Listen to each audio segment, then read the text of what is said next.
ഇതിൽ സത്യമുണ്ട് കാശ്മീർ. എന്റെ കാരണം ഞാൻ പറയാം, പറയുന്നൊന്ന് കേട്ടുകളാ നിങ്ങൾ. സത്യം സത്യമായി പറയുന്നവനായി രാജാക്കന്ന്. നിങ്ങൾക്ക് എന്തിനാ പേടി? ഞാൻ എന്തെങ്കിലും ചെയ്താ ലോനപ്പാ എന്തേട്ടോ ഉണ്ടുപോക്കി കാണിക്കരുത്. ഇല്ലേട്ടോ. അഖിൽമാരാരുടെ സ്ഥാനാർത്ഥം പ്രഖ്യാപിച്ചിട്ട് പിറ്റേന്നാൾ അഖിലിന്റെ അക്കൗണ്ടിലേക്ക് 5 ലക്ഷം രൂപ 20 രൂപ കണക്കാൻ കാണിക്കാം. എന്റെ പൊന്നെ 10,000 ഈ ഹാഷ്മി 5 ലക്ഷം തന്നോ? ഞാൻ 5 ലക്ഷം രൂപ നിങ്ങളുടെ പ്രശ്നം, നിങ്ങളിത് എല്ലാം കാണത്തില്ലെന്നേ.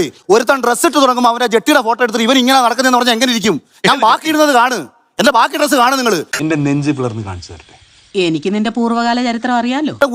ഒരു മനുഷ്യനെ സുരക്ഷിത കോട്ടകളല്ല, കോട്ട പൊളിക്കാനാണ് പ്ലാൻ എന്നൊക്കെ അഖിൽ പറഞ്ഞു. കാശ്മീർ പിന്നെ ഒരു വേറെ ഒരു വഴിയില്ല ഗായ്സ്, പെട്ടിരിക്കുകയാണ് നമ്മൾ ശരിക്കും. പേരെടുത്ത് ഞാൻ പറയും ഞാനാണ് മത്സരിക്കാൻ പോകുന്നത്. അതിന് കുഴപ്പമുണ്ടോ? അത് പറ്റത്തില്ല, അത് പറ്റത്തില്ല. കാര്യം പുള്ളി അന്നേരം പറയുന്നത് നമ്മുടെ ഇഷ്യൂ അതല്ലോ.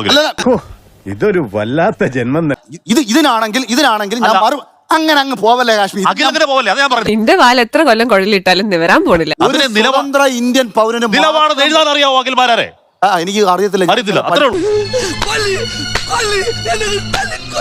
അല്ല അഖില് തന്നെ കാശ്മീരോട് പറയണ്ട, അഖിലിന്റെ പൊളിറ്റിക്സ് ഒരു പ്രൊഫഷൻ ആണെന്ന്. പൊളിറ്റിക്സ് ഒരു പ്രൊഫഷൻ ആയിട്ട് കാണുന്ന ഒരാള് എങ്ങനെയാണ് പാവപ്പെട്ടവർക്ക് വേണ്ടി പോരാടുക?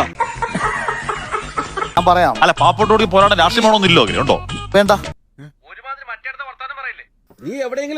അവർക്ക് പല സാഹചര്യങ്ങളുണ്ടെന്നും പറഞ്ഞ് അവരെ നമ്മൾ ആവേശഭരിതരാക്കണം. അതിനുവേണ്ടി മാത്രമല്ല, സത്യത്തിൽ ഒരുതരം എന്റെ നാട്ടിൽ ഉൾപ്പെടെ നാണം കെട്ട് നിൽക്കുക. ഞാൻ നാണക്കേട് മാറ്റാൻ വേണ്ടി പറഞ്ഞു.